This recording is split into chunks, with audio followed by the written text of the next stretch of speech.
Hello and welcome to our coverage of the Israel-Hamas war. I am Bukola Koka, and coming up on the program,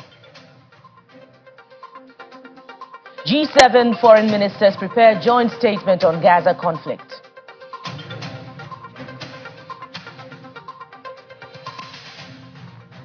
Gaza Ministry of Health says one child is killed every 10 minutes in regional war.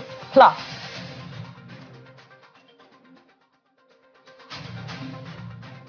Israelis demonstrate, hold vigils in honor of victims and hostages of October 7 attack.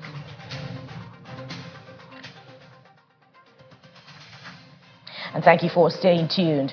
Foreign ministers from the group of 7 nations released a joint statement on the Israel-Hamas war in Tokyo this morning, calling for temporary pauses in fighting to allow humanitarian aid into the Gaza Strip.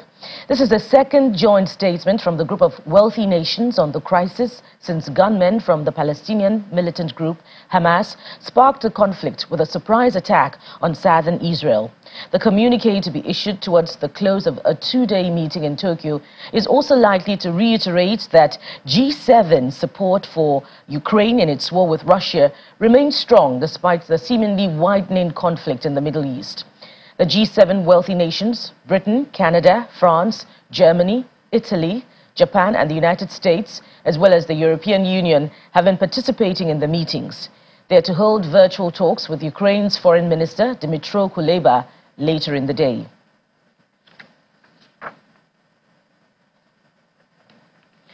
The spokesman for the health ministry in the Hamas-controlled Gaza Strip, Ashraf al-Qudra, is saying that the death toll for children killed in Israeli strikes is over 4,200, with more than 10,000 injured so far. According to him, every 10 minutes, the Israeli occupation kills 1 child and injures 2 others. The crowded hospital now houses over 100,000 people, and that's according to al-Qudra, including refugees, the injured sick, and medical staff. Both Israel and Hamas have rebuffed increasing calls for a halt in fighting. Israel is asking that hostages be released first, while Hamas refuses to let them go, while Gaza is under attack. A senior plastic surgeon at Al-Shifa Hospital is warning that Israeli attacks are getting closer to being complex every day. Dr. Ahmed Al-Kalati said staff feel the situation is getting tighter. According to him, in a recent attack, there were about 20 explosions every minute for an hour. He denies Hamas fighters are ever in the hospital. The current situation is really getting tighter and tighter. So what we have been experiencing for the last month is that we feel they are coming closer to Shifa Hospital. And it's more of that we had many nights where they were bombing a lot of let me say, of the neighborhoods near the hospital. So 3 days ago, the Shop camp, refugee camp, was bombed with at least maybe 20 strikes per minute for at least an hour time. So we feel there is something serious happening around us. And then when we watch the news, we feel that they are coming closer and closer. So the main feeling is that prepare yourself to the moment where they are going to get into the Shifa Hospital, and then what they are going to do. So it's kind of that we feel they are coming closer. The hospitals are usually protected by the international law, especially that we don't have military groups in Gaza, like obvious on the ground. You don't see anyone carrying a gun or weapon in the middle of Gaza. They might be there near the borders, but there is nothing like they can attack or military camp or something. So all the people here are civilians. You don't see a single gun in a Shifa or around the Shifa Hospital. So we assume this should be totally civilian protected places.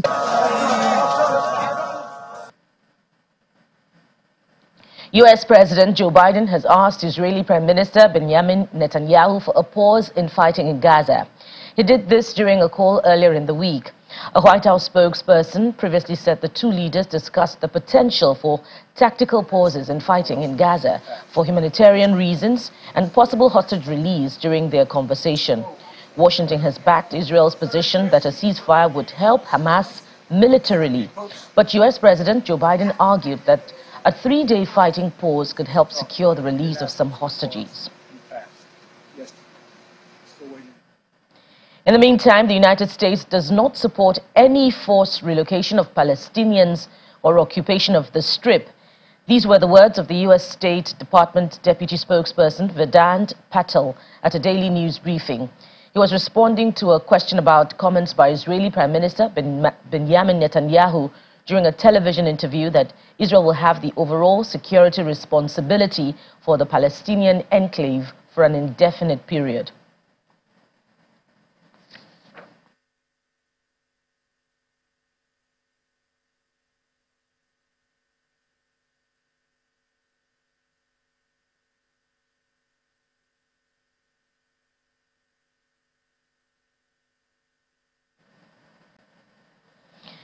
Israelis in Jerusalem and Tel Aviv marked 1 month since the devastating attacks by Hamas militants, honoring victims and hostages by holding demonstrations and candlelight vigils.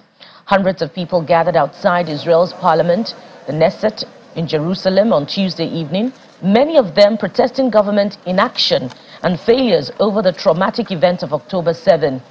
In central Tel Aviv, dozens gathered around a makeshift memorial to light candles. My son Chaim was killed on October 7th, was murdered by Hamas terrorists on his kibbutz in Khalid.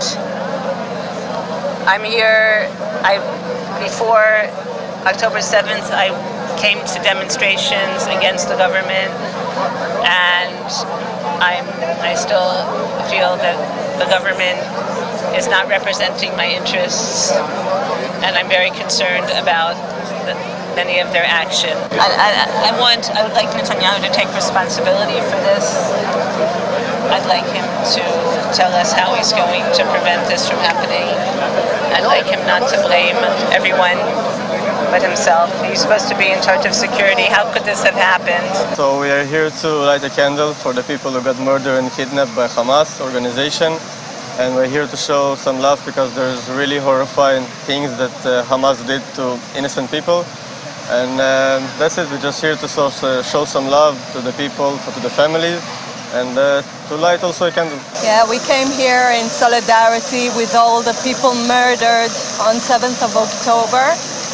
We came to light a candle and, of course, to pray and wish for the safe and fast return of all our people kidnapped who are still in Gaza. Also in Germany, hundreds of people staged a candlelit vigil in front of the Brandenburg Gate in Berlin to commemorate the victims of the Hamas attack on southern Israel 1 month ago. Candles were lit and audio recordings played of sirens and voices of victims crying for help during the attack as people stood in silence. This is in spite of anti-Semitism that has risen in Germany since Hamas's attack on October the 7th. It seems like it was yesterday because it's an ongoing situation, and the crisis is big because for us, the Israelis, all over the world, it's like a tsunami. Everybody is affected directly or indirectly from this terror attack. And yes, so we are trying to stay strong as much as we can because we know we are strong, but still it's really painful. I think that what we see now, and we heard it also from the Chancellor himself, there is a shifting of the perception of what's going on in the world in general, because it's not about something that happened to Israel. It's something universal. It's about universal values of being good people, of fighting for the truth. And the most unfortunate things that we are witnessing here, and this is go hand with hand with anti-Semitism, is that people are literally spread fake news and also denying the facts. And many people believes it, and it makes the fight against anti-Semitism even much harder than it should be. And in the U.S., the House Republican Conference on Tuesday was joined by the families of 4 of over 200 hostages taken when Hamas stormed Israeli towns on October the 7th, marking 1 month since the aggression. U.S. House Speaker Mike Johnson assured the families that Republicans stand with Israel and Congress has passed measures to support its defense against it. As our cherished friend and ally Israel fights for its survival against the Iran-backed terrorists of Hamas, we will continue to stand up for human dignity and offer moral clarity. House Republicans understand that this moment demands decisive action, and we insist that we cannot waste any more time getting Israel the aid that it desperately needs. As we mark the one-month anniversary of this attack, House Republicans met with and heard from family members of some of the victims, not only to understand their grief and pain and worries, but to make clear why Israel must do everything in its power to wipe out Hamas and ensure that what happened October 7th can never happen again. He actually said, I want to say my last words, we're not going to survive it. Nobody survived it. Everybody is killed. I tried to, tell him, Guy, I love you. Don't worry, nothing's going to happen. I'm going to call now. I'm going to send somebody now to get you. And that's what I did. I hung up. And I regret that, since I didn't hear from him since. We need help now. We don't know what is their condition. This is a call for action. And this is a wake-up call, not only for Israel, not only for the Jewish community. This is a wake-up call for all of you here, all of America, all of Europe. You are next. You are next. We are pleading you, the world, to help us, to speak with Hamas. We have no clue what's happened to them. We only know that they are in Gaza. We don't know if they are injured, if they are together, if they are still alive. For 31 days, for a whole month. Those who still have hostages that are taken in Gaza, and all they want is their family members back. This Republican majority will continue to stand with Israel in their right to defend themselves, to eliminate Hamas, and to get the hostages back. This is not a time to be talking about ceasefires, pauses. Hamas gave that up on the 7th. It's a war that the people of Israel are resolved to confront. It's a war that we here in the United States are going to stand with Israel every step of the way to make sure these families get the relief they need, to get their family members back. Hopefully, pray to God their family members are still alive.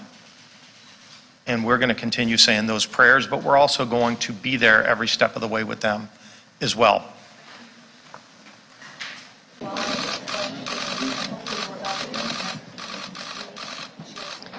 A suspect in the death of a Jewish man who fell and hit his head during protest is cooperating with investigations. Ventura County Sheriff Jim Fryoff, who confirmed this at a news conference, adds that the unnamed person, the only suspect so far, has not been arrested. On the day of the incident, opposing pro-Israel and pro-Palestinian protests had been taking place in California. Investigators are seeking video and photos from the public to help them learn what caused Paul Kessler, 69, to fall and hit his head during Sunday protest in Thousand Oaks, about 65 kilometers west of Los Angeles. So, the suspect has not been arrested. No arrests have been made related to this incident, and the suspect has not been identified publicly. Thank you all for coming. Appreciate it. It is with a heavy heart that I stand before you here today to address this tragic incident that has occurred in our community.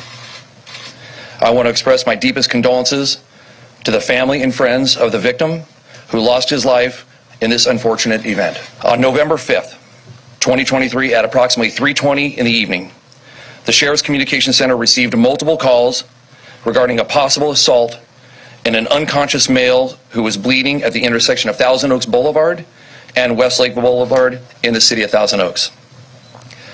The callers advised the incident was related to a rally or demonstration that was occurring at the location. Flyers distributed on social media indicated a demonstration for Freedom for Palestine protest, and the counter-protest was led by We Are Pro-Israel. The sergeant contacted the victim, identified as 69-year-old Paul Kessler, a Thousand Oaks resident, who was lying on the ground, Mr. Kessler was conscious and responsive. The sergeant observed what he saw was bleeding from the head and mouth. Medical personnel from the Ventura County Fire Department arrived on the scene and began providing aid to Mr. Kessler. Mr. Kessler was then transported to a local hospital by paramedics for advanced medical treatment. The suspect was identified, willingly remained at the scene, and was interviewed by deputies. The suspect was cooperative and indicated he was involved in an altercation with Mr. Kessler. The suspect further stated that he was one of the reporting parties who called 911 requesting medical attention for Mr. Kessler. These witnesses providing conflicting statements about what the altercation and who the aggressor was. Some of the witnesses were pro-Palestine, while others were pro-Israel. During the investigation at the scene, deputies determined that the altercation with Mr. Kessler, he fell backward and struck his head on the ground. What exactly transpired prior to Mr. Kessler falling backward isn't crystal clear right now. Hundreds of Pakistanis marched through the streets of Islamabad, waving Palestinian flags and chanting solidarity with the Palestinian people. The protesters waved, chanted slogans against Israel and the US, and demanded an immediate halt to what they term genocide in Gaza. The Pakistani government, aided by sending relief assistance containing hygiene kits, medicine and food packages to Gaza.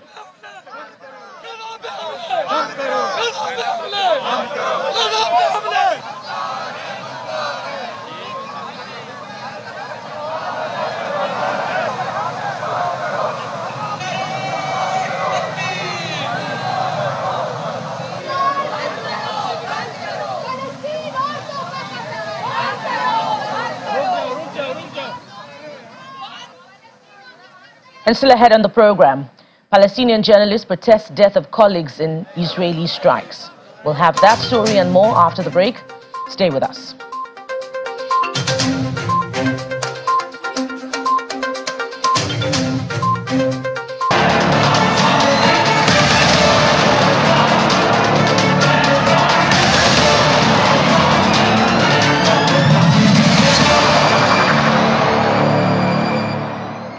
Welcome back. We're continuing with our coverage of the Israeli-Hamas conflict. Let's now speak with Nigeria's former ambassador to Switzerland and the United Nations in Geneva, Ambassador Joseph Ayalogu. Ambassador Ayalogu is speaking to us virtually from Geneva. Thank you for your time on the program, and thank you very much for holding on. Good morning. Thank you. Good morning, sir. Let's start from, the very beginning of the program. We hear that the group of 7 nations are calling on Israel to halt the bombing of what they claim to be Hamas enclaves in the Gaza Strip. It's the latest, in the series of pressure on Netanyahu-led Israel to suspend the fighting. But what options are open to Israel in the light of the circumstances, particularly when the U.S. authority itself agrees with Israel that a suspension in the halt in fighting could aid Hamas militarily? Well, there are a few options. Israel should probably listen to the voices of the global voices now, especially as some of its supporters, especially U.S., has said that there ought to be some cessation of hostilities, even if it's for the purpose of negotiations and seeing whether they're working towards release of the hostages and so on. So that's one of the options, and probably a very good option to consider now, even though we know that Israeli disposition is to let me use the word, to hammer as much as hard as possible. Probably one way to ensure deterrence or force actions on the part of Hamas. Even though there is definitely a challenge, because the barrage and the fighting again on Gaza even endangers the lives of the hostages. So that's obviously a clear reason for Israel to begin to seriously consider letting down a little bit on the tension. And of course, we know that there's a huge humanitarian crisis going on there. And the more it goes on, the more the sensitivities of the world begin to move away a lot from the original situation that the Hamas attacked Israel. How costly could that get if Israel decides to suspend the fighting in the short term or in the long term? How costly could it get? Well, we don't know. There shouldn't be too much of a cost. The point is, as there is a lot of voice global voice that they're advocating that there should be some kind of ceasefire. Well, at least let us see how that pans out. That option has to be given a chance. Like I said, the attacks definitely undermine make it difficult. Would affect the hostages wherever they are, because nobody even know where they are now. They are underground or somewhere, and any of these bombs could kill anybody. So it makes sense to allow that option to be tried out. Now, if there's a ceasefire and that option doesn't work, then at least we know it hasn't worked. But it can be ruled out at this moment. We can't say it won't work. Now, Mr. Anthony Blinken made a visit to the Palestinian Authority 2 days ago in what many consider a pretty much unpopular visit, particularly in Palestine. Why do you think the U.S. diplomatic efforts is failing in the light of the circumstances, particularly because Israel is considered U.S. rather is considered a long-time ally of Israel? Well, definitely, they had the whole crisis is complicated. The two groups, that's the Israeli and the Hamas/Palestine, they are entrenched in their position. They have very good reasons to do what they are doing. The Hamas believe that the Palestine has been having a raw deal for quite a number of decades, and that the global opinion doesn't seem to help them much, and that the crisis their position can only be bettered by their effort to apply force and force, which is probably what led to the Hamas attack. And of course, Israel is very serious to making sure that nobody undermines her capacity to be where she is. So it's quite, the diplomacy now is very tough, especially as you mentioned earlier that the key mediator, which is the U.S., doesn't seem to be to present itself as an umpire that is, a neutral umpire. So it creates a problem. But at least the situation seems to have got to a point where the U.S. government would definitely not make sense in allowing the humanitarian crisis to continue. That is why Blinken must continue making effort to at least see that there is some kind of ceasefire so that humanitarian access can be achieved, and also so that possibly the negotiations for the release of the hostages, which is one of the key demands of Israel at this moment, can be tried and achieved, possibly. One of the reasons, perhaps, that the Palestinian people may not be too excited about that visit is, because the popular belief in that country is that the U.S. is not particularly interested in a genuine political future for the Palestinian people. Do you agree with that view? And if it perhaps also support the view that they're not also interested in a two-state solution, which is the popular consensus about the future of Israeli and Palestinian future? Well, whether the Palestinian thinking conception about the interest of the U.S. is in their favor or right is neither here or there. We know that the world has already accepted that a two-state solution is the only way and the best way to go. And I believe that U.S. is committed to that. For obvious reasons anyway, the Palestine may feel that Israel is not really committed, but we cannot we may see their point because so many things have been happening to them over the decade. We will say there's apartheid, there's been systematic encroachment on their settlements. So this gives rise to that kind of feeling. But I would say that what is on the ground at the moment is that there should be the end of the fighting and the wars and the destruction.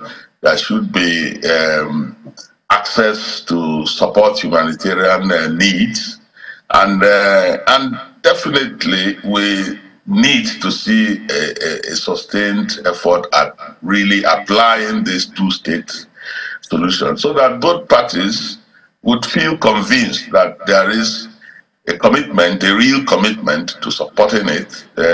It's not exactly what is happening at this moment, but the UN and other global agencies should be making the strong case for looking seriously at what are the challenges, what are the worries of the Palestinians. Settlements, Israeli decisions on their way of life, control of resources, and so on. So it doesn't give them hope that there is seriousness, which is definitely why they must be worried. Can a two-state solution really survive, even if it is achieved in the future, in the long term, amid this continuing global anti-Semitism? Well, when you look at the scenario situation, both Israeli and Palestinian, they have claims to living in that area, historical claims. So naturally, a two-state solution will be the only solution. We are not going to rule out that in future there could be tensions, but of course, if there is a seriousness about managing those tensions or preventing them, then they could last for as long as possible. But obviously, there's need to have it in place, have it established, have the sovereignties of both parties of both countries accepted and agreed upon. Any other infractions to be very justifiably analyzed, and when there is any group that is causing infractions will be called to order at the multilateral levels and so on. But for now, with regards to the question, I think let's just push the concept of this two-state solution very seriously, and look to see what happens down the line. But definitely, that is the only meaningful solution now, because none of the groups would say, "Oh, they're walking away," or not be maybe no longer members of people who have right to live in that part of the world. You know, you just touched on moments ago the worries of the Palestinian people, and amid all of that reflection about the future of the Palestinians and the Israelis, the role of the Israeli leader himself is being scrutinized as Benjamin Netanyahu. How committed do you think he would be to the peace process? And is he the man to chart the course, the political course for Israel and the peace process after the war is concluded in the Gaza Strip? Well, Netanyahu has been around for some time. He's regarded as at times one of the hawkish elements in Israel. But we know that it's not Israel as an entity believes strongly that a hawkish attitude, especially with regard to the Palestinian crisis, is their stated national policy. Whatever Netanyahu does now is largely to reflect, or the way he sees it, to reflect the decisions or the desire of his people. And if he doesn't do it that way, that he might lose his position. But definitely, as we know, in a crisis like this, we need moderate-minded leaders to help in charting a course for peaceful settlement, because there has been war, tension going on in the region, and nobody at the end of the day really benefits. So whether Netanyahu stays there longer than anymore, it depends on how quickly that this matter at hand is resolved, so that the internal decisions in Israel can now be allowed to play out with regard to whether he continues to be the president or not. Ambassador Ayalogo, thank you very much for your time. You know, you touched on yet another point, moderate-minded leaders. That takes us to another aspect of the debate, but we'll have time for more conversations in the future. Thank you very much for being on our program, our continuing coverage of the Israel-Hamas war. Yes, thank you too for having me. Thank you very much. A video released by the Israeli army shows destruction in an amusement park in Gaza, where soldiers claim to have found an opening of a tunnel in the park, which leads to other Hamas tunnels. In another video, the army said it bombed a tunnel's entrance that was located near a university in Gaza. Israel has warned previously that it has surrounded Gaza City and would soon attack it to annihilate Hamas fighters who assaulted Israeli towns across the border 1 month ago.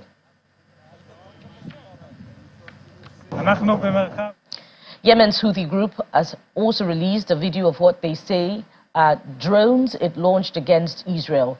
According to a statement from their armed forces, broadcast by television channel Al Masira, the group says it launched a new batch of drones against sensitive targets inside Israel on Monday. The Houthis have waded into the Israeli-Hamas war, taking place more than 1,000 miles from their seat of power in Sana'a. And Palestinian journalists and protesters took to the streets of Ramallah in the West Bank on Tuesday to demonstrate against the killing of their colleagues in Israeli airstrikes in Gaza. They presented symbolic empty coffins with pictures of journalists killed in Gaza as they chanted slogans and waved Palestinian flags. According to the government media office in Gaza, 49 Palestinian journalists have been killed since the beginning of the war. Last month, Israel's military had announced that it could not guarantee the safety of journalists operating in the Gaza Strip.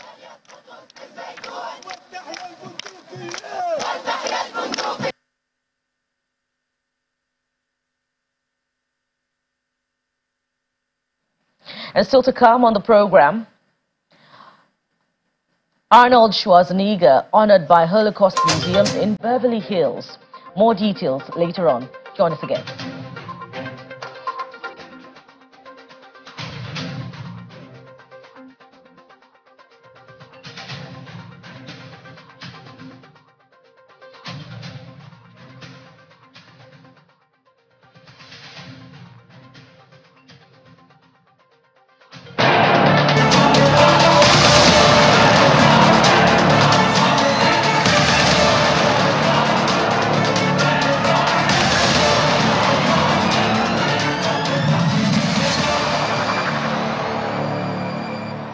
Welcome back to the program. Now let's speak with former lecturer on diplomatic and consular relations law, Nasarawa State University, KEFI, Mr. Chukwuemeka Eze. Mr. Eze is speaking to us from Ebonyi State.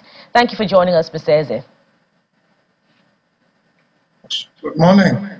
Yes, good morning, sir.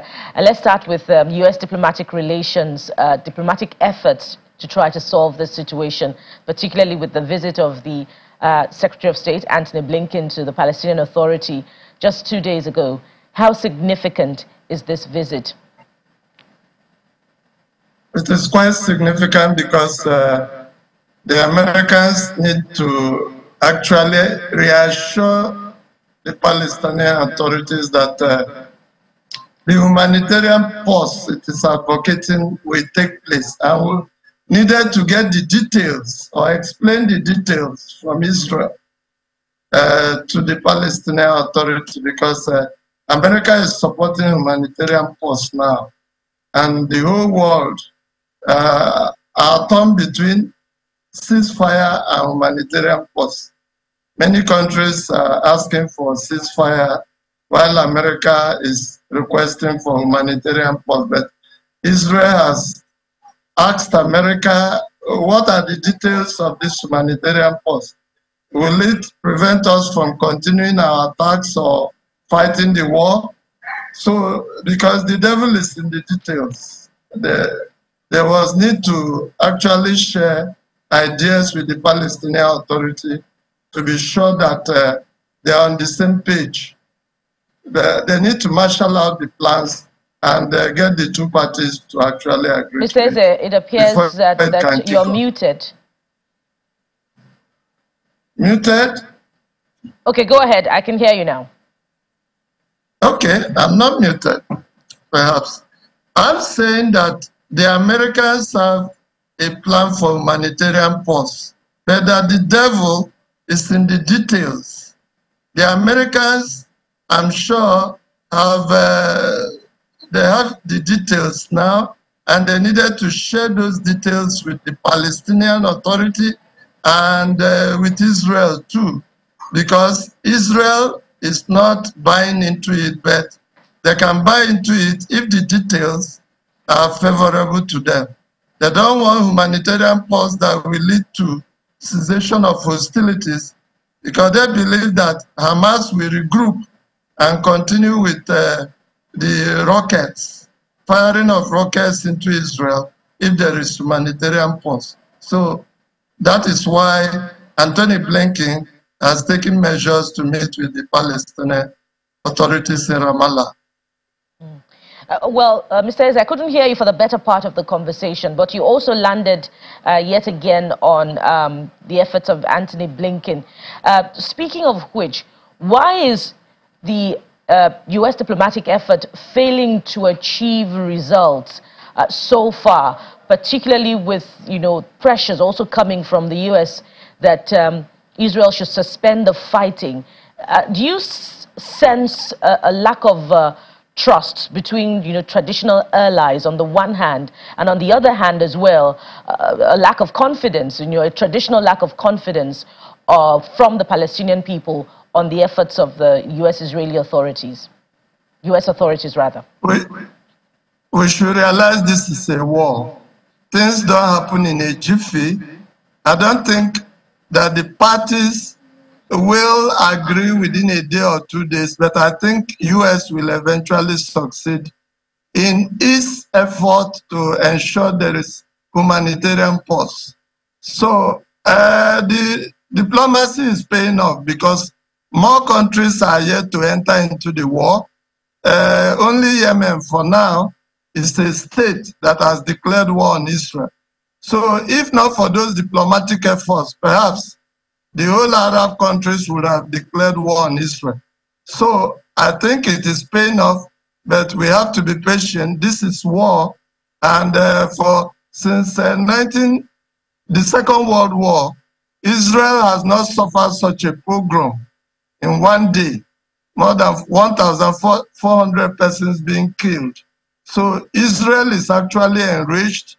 It will take a little more time, and people have to be patient because it's not 1+1. This is really a very serious matter. And the United Nations Security Council is very busy on it. United Nations General Assembly has given a resolution. All the resolutions are tilted into allowing humanitarian measures to take off. And United Arab Emirates is setting up a hospital in Gaza. So I think these efforts by the Americans, they are paying off, although they are not as fast as many of us we want it to be. Okay, not as fast. Before we continue looking at the humanitarian situation now, let's now look at the leadership on both sides of the divide. That's the Palestinian Authority and the Israeli Authority. It appears as if, whichever way you look, they're not particularly enjoying the mandate of the people. The lack of confidence, is a strong sentiment from the Israeli people about their leadership and from the Palestinian people about their leadership as well. Is this part of the problem that may affect, the efforts of rebuilding, not just, reconstruction of the Gaza Strip, but also charting a course for the future of the people on both sides of the divide? Taking that of Israel, I think the Israeli population, if the hostages are released or they come back, their confidence will be restored in their leadership. But if those hostages are not returned, definitely the government will have a problem. Considering the Palestinian side, it's a complex situation because Hamas doesn't take instructions from the Palestinian Authority in Ramallah. Hamas takes instructions from Qatar and Iran. And so the confidence of the people of Palestine is divided. Those in Ramallah and West Bank, they take orders from Mahmoud Abbas, Fatah party, while those in Hamas take orders from Hamas. I mean, those in Gaza, they take orders from Hamas. So basically, at the end of the war, Israel has said that the situation in Gaza will no longer be the same.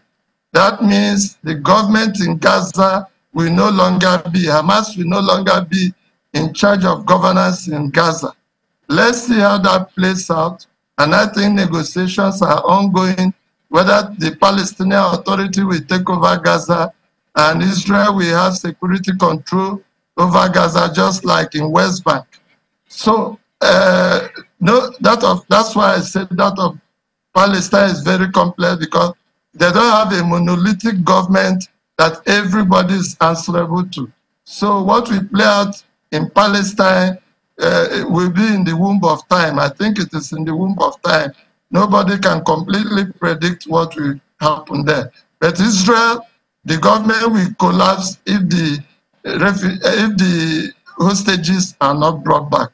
But if they are brought back, the government will rejoice and they will continue in governance. There are more questions for you, Mr. Eze, particularly as regards the lack of consensus, about the leadership and about how to even rebuild the Gaza Strip. But we'll continue with the conversation subsequently as we continue our coverage of the Israel-Hamas conflict. Thank you very much, Mr. Chukwuemeka Eze, lecturer, Nasarawa State University. Thank you for your time on the program. Thank you. I'm grateful. Thank you. Indonesia's president, Mr. Joko Widodo, is expected to meet U.S. President Joe Biden on Monday in Washington. Mr. Widodo, as the Indonesian president is known, is scheduled to attend the Asia-Pacific Economic Cooperation Summit in San Francisco from November the 15th till the 17th. Earlier, Jokowi, leader of the world's largest secular Muslim majority country, declared that Indonesia's support for Palestine would never waver. Indonesia has joined a chorus of international condemnation of Israel's invasion of Gaza following the Hamas's October the 7th surprise attack and is calling for a ceasefire. As we announced a short time ago, President Biden will host President Joko Widodo of Indonesia for a bilateral meeting at the White House on Monday, November 13th. During the visit, President Biden will reaffirm the United States' commitment to deepening our nearly 75-year-long partnership between the world's second and third largest democracies. The leaders will explore opportunities to enhance cooperation on the clean energy transition, advance economic prosperity, bolster regional peace and stability, and reinforce our people-to-people ties. The two leaders will also coordinate on efforts to reinforce ASEAN centrality and uphold international law and promote a free and open Indo-Pacific. Dr. Mohammed Abu Namas waited with his family at Gaza's Rafah border crossing after making a hard decision to get his family out of Gaza, but stayed behind to treat those in need. After moving his family from one place to another seeking safety, the Gazan doctor made the decision to get his family, who holds Moldovan citizenship, out of the enclave. Since last week, hundreds of Gazans who hold foreign passports have been permitted to exit through the Rafah crossing into Egypt, but the overwhelming majority are trapped inside the strip. While the doctor said sending his family off felt very difficult, their departure will allow him focus on helping the injured.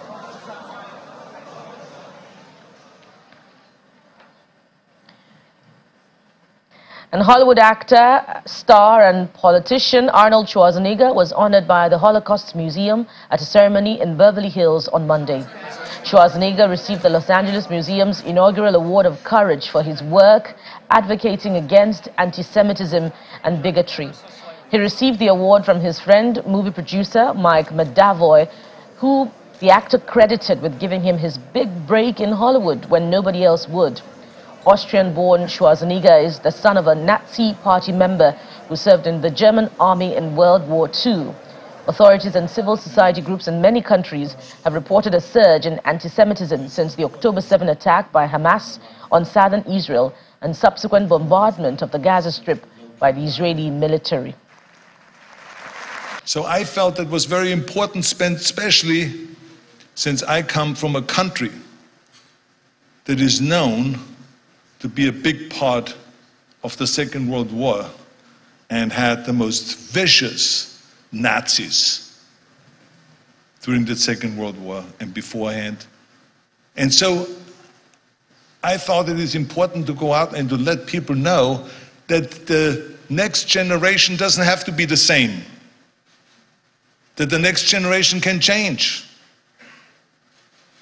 And I saw prejudice in my own house. For me to be here today is really unbelievable because, as you can imagine, when you have been Mr. Universe 5 times, Mr. World, Mr. International, 7 times Mr. Olympia, you get a lot of trophies for your muscles. But this is a trophy for my heart.